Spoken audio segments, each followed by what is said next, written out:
class, my name is Janine Brown, as many of you well know. Today in Spanish, I've been given the task of teaching you parts of Chapter 3B.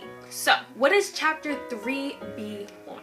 Chapter 3B of Spanish is, how do I go to? So we're going to be talking about driving, we're going to have a grammar lesson, and of course we're going to have some universal communicative signals. So our first stop on today will be our grammar lesson, learning about irregular affirmative to commands. So what do you want to do when you want to tell somebody to do something but the verb is irregular? So the first thing is first, you're going to take the infinitive verb, you're going to put it into its yo form, and then you're going to drop the ending of the go, which we'll see examples of right now. So here we have some infinitive verbs. We have poner, tener, deser, saler, and venir. So we know poner means to put, and we know tener means to have, and we also know deser means to say. So in their infinitive verbs, they look a little more irregular than the verbs we usually learn in class. So here we have their yo form.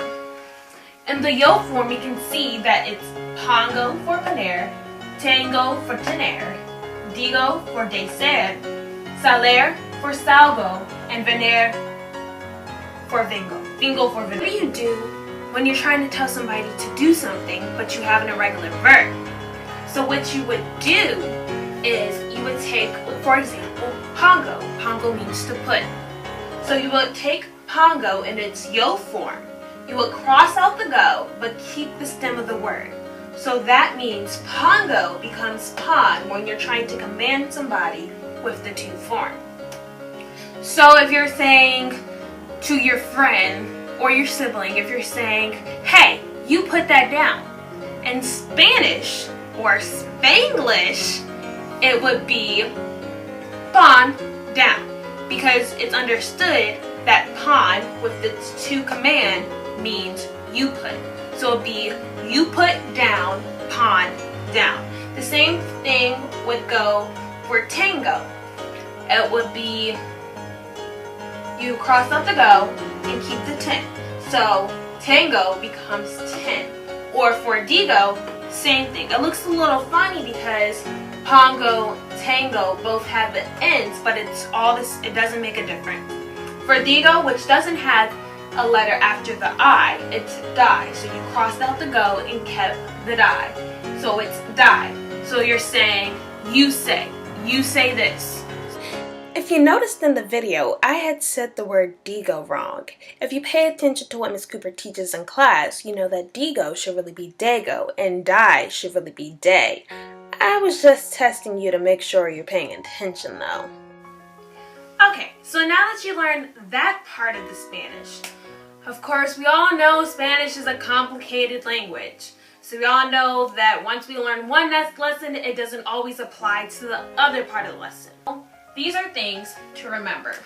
So for hacer, when we're trying to command somebody with hacer and its to command, it becomes haz. For ser, it becomes say, and for it becomes ve. But that was just a little bonus. Okay, so how was your first grammar lesson? Was it okay? Was it tricky? Well, that's fine. So, next we're going to go outside where we're going to take you on a driving lesson. Hi! We're outside now and we're going to have a driving lesson, or a driving and vocabulary lesson, more like it. So, today you're going to meet Allegra and she will be our la conductora.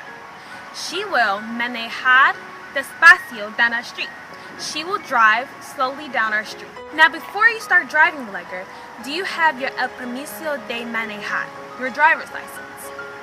Sí, está aquí. Here it is. Now it may not seem like there are a lot of people around, but watch out for los peatones, the pedestrians. Me estás poniendo nerviosa. You're making me very nervous. Well, the world can be very peligrosa, dangerous. Ten cuidado, be careful, and make sure you parar at the end of the street. Make sure you stop at the end of the street.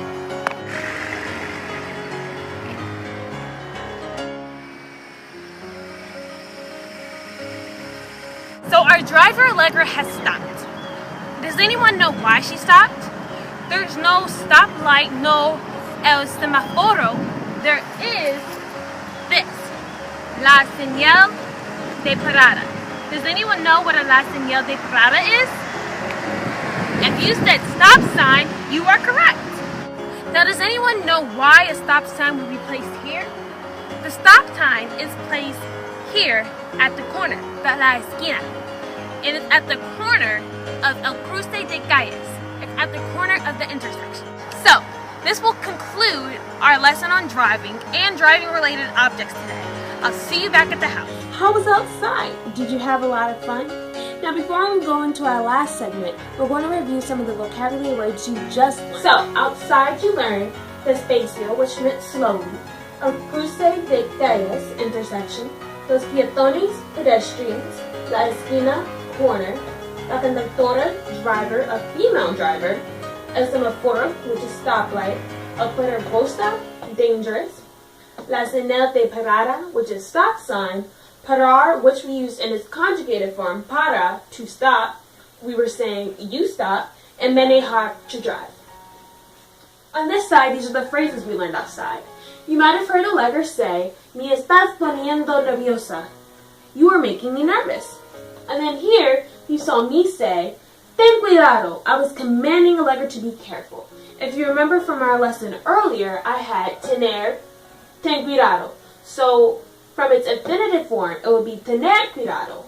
But we put it into its yo form, making it tengo. We crossed out the go and kept the root, which gives us ten cuidado. And again, that means you be careful. So now we're going to talk about vocabulary in context, or Spanish vocabulary with gestures. So if you want to tell somebody to come here, you say, ven aquí, come here. When you want to tell someone to go straight, what you say is, sigue derecho, go straight, sigue derecho. To say enough of something, you're like, enough. In Spanish, it would be, basta. When you say, oh, I forgot. In Spanish, it will be, se me olvidó, I forgot. Want to tell somebody to back up, you're like, back up, girl, back up. In Spanish, it will be, vete, vete. Wow, we have learned so much. We first learned how to conjugate irregular affirmative to verbs. We learned vocabulary outside that related to driving and driving objects. Then we came back inside and we learned Spanish with gestures. You learned a lot. And if you need any help, feel free to contact me and I'll give you an outline or whatever, a link to this video, and I'll see you soon. Remember, this is Spanish 2 broadcasting for you.